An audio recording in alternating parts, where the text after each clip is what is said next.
Class 8th, Subject English. First of all, good morning. I hope all of you will be fine. I am your English teacher and today we are going to read chapter 16, Stuck by an Iceberg, part 2nd. Before start reading, I have to remind you something. As I told you before, chapter 16 Stuck by an Iceberg is divided in few parts and this is your second part. Remaining portion of this chapter is in the next video. I hope you understand. Let's start reading. Page number 101. At this time there were other passengers around but Clint-Smith was the only one associated with me here to the last.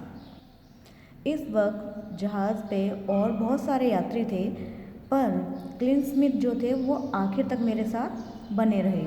It was about this time 15 minutes after the launching of the last life boat of the port side. बंदरगाह की तरफ से आखिरी life boat launch होने के बाद लगभग 15 minute बाद I heard a noise that spread consternation among us all. मतलब 15 मिनट बाद जैसे ही बंदरगाह से लाइफ बोट छोड़ी गई उसके 15 मिनट बाद उन्होंने एक आवाज़ सुनी जिससे उन सभी के मन में डर बैठ गया. This was no less than the water striking the bridge and gurgling up the hatchway forward. उस आवाज़ को सुनकर ऐसा लगा जैसे पानी ब्रिज से टकराया हो और उसने जहाज के हैचवे को आगे की तरफ धकेल दिया हो. हैचवे का मतलब वो ओपन साइड जहाँ पर जहाज़ का खुला हिस्सा पानी से मिलता है. बेसिकली जो जहाज़ का खुला हुआ हिस्सा होता है वो डेक कहलाता है और डेक और सीट जहाँ मिलते हैं जिस पॉइंट पे वो जो जगह होती है वो हैचवे कहलाती है. Next, it seemed momentarily as if it would reach the boat deck. It appeared as if it would take the crew a long time to turn the Engelhard boat right side up and life is over the rail, and there were so many ready to board her that she would have been swamped. Probably taking these points into consideration, Clint-Smith made the proposition that we should leave and go towards the stern, still on starboard side. So he started and I followed immediately after him. We had taken but a few steps in the direction indicated when there arose before us from the decks below a mass of humanity several lines deep, covering the boat deck, facing us and completely blocking our passage toward the stern. कुछ ही time में ये सब नाव पर पहुंच जाएगा या ship पर पहुंच जाएगा ऐसा उसने महसूस हो रहा था. एंगलहर्ड बोट जो थी उसका फेस डेक की तरफ लेके जाना या उसको ऊपर की तरफ लेके जाना मुश्किल लग रहा था क्योंकि उस वक्त उस बोट पे सवार होने के लिए बहुत सारे लोग थे. तो हो सकता है उसकी वजह से नाव या जो भी वो बोट थी वो डूब गई होगी. इन सब बातों को ध्यान में रखते हुए क्लिंट-स्मिथ ने प्रस्ताव रखा कि अब हमें ये जगह छोड़ देनी चाहिए. हमें स्टर्न की ओर जाना चाहिए. स्टर्न मतलब जहाज़ का पिछला हिस्सा, क्योंकि आगे के रास्ते में तो जगह थी नहीं जाने के लिए क्योंकि वहाँ पे इतने सारे लोग खड़े थे कि हो सकता है सब जाने के लिए नाव पे चढ़े हों और वो डूब गई हो. इसलिए उन्होंने पीछे वाले रास्ते से जाने के आइडिया जो है उनके दिमाग में आया. क्लिंट-स्मिथ ने स्टर्न की तरफ जाना शुरू किया और मैं भी तुरंत उनके पीछे चल दिया. अभी वो लोग डेक से कुछ आगे ही चले थे तभी वो देखते हैं कि जो डेक था वो नाव से पूरी तरह से भरा हुआ था और वहाँ की जो हालत थी वो चिंताजनक थी क्योंकि जहाज़ से नाव पे चढ़ने के सफ़र में कुछ लोगों की जान जा चुकी थी, क्योंकि नाव पे चढ़ने के लिए बहुत सारे लोग थे जिनमें भगदड़ हो गई। कभी कोई पहले जाना चाहता था, सभी लोग अपनी जान बचाने के लिए इधर से उधर भाग रहे थे। उस नज़ारे को देख के उनके क्लिन स्मिथ और उनके साथी के कदम आगे ही नहीं बढ़ रहे थे, और इसी तरीके से उनका पूरा जो स्टर्न तक जाने का रास्ता था वो पूरी तरह से बंद हो चुका था। There were women in the crowd as well as men, and they seemed to be steerage passengers who had just come up from the deck below. Instantly, when they saw us and the water on the deck chasing us from behind, they turned in the opposite direction toward the stern. This brought them at the point plumb against the iron fence and railing which divide the first and the second cabin passenger. Even among these people, there was no hysterical cry or evidence of panic, but oh, the agony of it. Clint Smith and I instantly saw that we could make no progress ahead, and with the water following us behind over the deck, we were in a separate place. I can never forget the exact point on the ship where he and I were located, viz. At the opening of the angle made by the walls of the officer's house and only a short distance above the Titanic's forward expansion joint. Clint Smith was immediately on my left, nearly the apex of the angle, and the backs were turned toward the ship's rail and the sea. Looking up towards the roof of the officer's house, I saw a man to the right of me and above, lying on his stomach on the roof, with his legs dangling over. Clint Smith jumped on, reached his roof, and I promptly followed. The efforts of both of us failed. I was loaded down with heavy long-skirted overcoat and Norfolk coat beneath, with clumsy life preserver over all, which made my jump fall ashore. इस भीड़ में महिलाओं के साथ साथ पुरुष भी थे। ये जो थे ये स्टीरियज यात्री लग रहे थे, जो कि अभी नीचे डेक से ऊपर आए थे। जब हम स्टर्न की तरफ जा रहे थे और वो लोग नीचे से ऊपर आए थे, तभी उन्होंने हमें देखा और हमारे पीछे पानी को हमें फॉलो करते हुए देखा। वो डर गए और डर के उन्होंने तुरंत उल्टी दिशा में स्टर्न की तरफ अपना मुंह कर लिया, और जैसे ही वो मुड़ते हैं वो देखते हैं उनके सामने एक लोहे की रेलिंग लगी हुई है, जो कि फर्स्ट कैबिन के लोगों को दूसरे कैबिन के लोगों से अलग करते थे। वो लोग रो नहीं रहे थे, वो जितने भी लोग हमने देखे वो रो नहीं रहे थे, लेकिन उनकी जो घबराहट थी वो उनके चेहरों पे साफ दिखाई दे रही थी। अब वो आगे थे लोग, और क्लिंट स्मिथ और ये जो उनके साथी थे वो आगे की तरफ बढ़ नहीं पा रहे थे, क्योंकि रास्ते में वो आ गए थे और पानी पीछे से जो था बढ़ता ही जा रहा था, उसका लेवल अप होता जा रहा था। राइटर कह रहे हैं, मैं वो जगह नहीं भूल सकता जहाज़ की जहाँ पर उस वक्त मैं और स्मिथ खड़े थे। अब वो जहाँ पे वो खड़े थे ना, वो ऑफिसर के घर और टाइटैनिक के आगे के एक्सपेंशन जॉइंट्स पे कुछ ही दूरी का उसमें गैप था, बस मतलब थोड़ा सा ही गैप था उनके बीच में। क्लिंट स्मिथ तुरंत ही मेरे लेफ़्ट साइड में आ गए। अब जो उनकी बैक थी ना, कमर का जो हिस्सा था वो उनका, वो उस समुद्र के और जो लोहे की वो जो होती है ना रेलिंग, उसके अगेंस्ट अपोजिट डायरेक्शन में था। जैसे ही वो ऑफिसर के घर की छत पे देखते हैं, वो देखते हैं एक आदमी अपने पेट के बल छत पे लेटा हुआ है और उसके जो पैर हैं वो हवा में लटक रहे हैं, झूल रहे हैं। क्लिंट स्मिथ तुरंत ही छत की तरफ बढ़ने के लिए कूदते हैं और मैं उनका पीछा करता हूँ। हम दोनों की ही जो एफर्ट्स थे वो फेल हो गए। अपने आप को बचाने के लिए उन्होंने एक लंबी सी स्कर्ट पहनी थी और नॉर्फॉक का ओवरकोट पहना हुआ था, जिसकी वजह से वो कूद नहीं पाए ठीक से।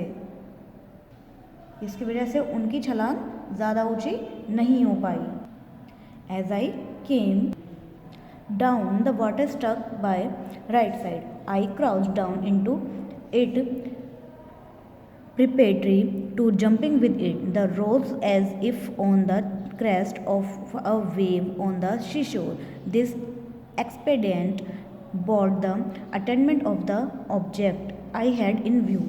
I was able to reach the roof and the iron railing head is along the edge of it and pulled myself over on top of the officer's house on my stomach near the base of the second funnel. As I came down, जैसे ही वो नीचे आता है पानी उनके right side से उन पर चोट करता है, मतलब हिट करता है उन्हें। मैं उस पानी के साथ कूदने के लिए तैयार था और नीचे की तरफ झुका था। जैसे ही लहर आगे की तरफ आती है वो आगे की तरफ बह जाते हैं, तभी उनको कुछ चीज़ दिखाई दे रही थी और लहरों की मार से वो उसके पास पहुंच गए जो अब तक उनकी नज़रों में चीज़ उन्हें दिखाई दे रही थी। जो उन्हें दिखाई दे रहा था वो क्या था? वो रेलिंग थी, लोहे की रेलिंग जो लगी हुई थी वो छत की रेलिंग थी, जिसकी हेल्प से उन्होंने खुद को सेकंड फनल के आधार तक अपने आप को खींच लिया था और पेट के बल वो अपने आप को उस रेलिंग को पकड़ के अपने आप को ऊपर की तरफ खींच रहा था। The fat which I instinctively accomplished was the simple one familiar to all batchers in the surf at the seashore. I had no time to advise Clint Smith to adopt it. To my utter dismay, a hasty glance to my left and right showed he had not followed my example, and that the wave, if I may call it such, which had molted me to the roof, had completely covered him, as well as all people on the both sides of me, including the men I had first seen on the roof. आपने कभी surfing करते हुए इंसान को देखा? कभी समुद्र में जो सर्फिंग करते हैं, लहरों के साथ चलते हैं एक बोट की हेल्प से, उसे सर्फिंग कहते हैं। तो जैसे सर्फिंग करने वाले लोग करते हैं ना, ठीक वैसे ही अपने पेट के बल खिसक खिसक के वो छत तक पहुंच गए थे। पर अब उनके पास, या फिर ये कहें मेरे पास, जो राइटर है वो बात कर रहे हैं, मेरे पास इतना टाइम नहीं था कि मैं क्लिंट स्मिथ को ये सलाह दे सकूं कि उन्हें क्या करना है क्या नहीं करना है। अब क्योंकि वो आइडिया तो दे नहीं पाए उन्हें क्या करना था, लेकिन वो इन्होंने इतना ज़रूर देखा कि जो क्लिंट स्मिथ थे उन्होंने उनके साथ बिल्कुल ऐसा नहीं हुआ जैसा मेरे साथ हुआ था। मैं उन्हें सलाह देना चाहता था पर वो मेरी आवाज़ सुन नहीं पाए, या कह सकते हैं मेरी आवाज़ उन तक पहुंच ही नहीं पाई, और ना ही मैं इस हालत में था कि मैं उनको इतनी अच्छे तरीके से बता सकूं, क्योंकि उनके साथ तो खुद ये सडनली हो गया था। लहर आई और लहर के झटके से, मतलब अगर लहर ने डायरेक्शन उस साइड ना किया होता तो शायद वो भी छत तक ना पहुंच पाता, लेकिन लहरों के बहाव, मतलब समुद्र में उस वक्त लहर का बहाव इतनी ज़्यादा तेज़ था कि लहर के साथ जैसे ही वो उनकी तरफ आई वो उसको बहा के अपने साथ कहाँ ले गई? ऑफिसर के घर की छत तक। सभी लोगों को पानी ने ढक लिया था, यहाँ तक कि उनको भी, या उस आदमी को भी जिसे सबसे पहले उन्होंने छत पे लटका हुआ देखा था, वो भी पानी की मार से वहाँ से हट चुके थे। पानी उनको पूरी तरफ से कवर कर चुका था।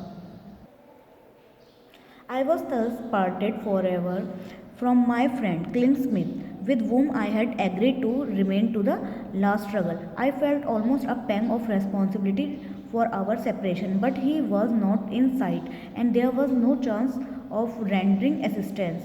His ultimate fate is a matter of conjecture, hammered in by the mass of people towards the stern and concerned in the locality previously described. It seems certain that as the ship keeled over and sank, his body was caught in the angle or in the coils of rope and other appurtenances on the deck and borne down to the depths below.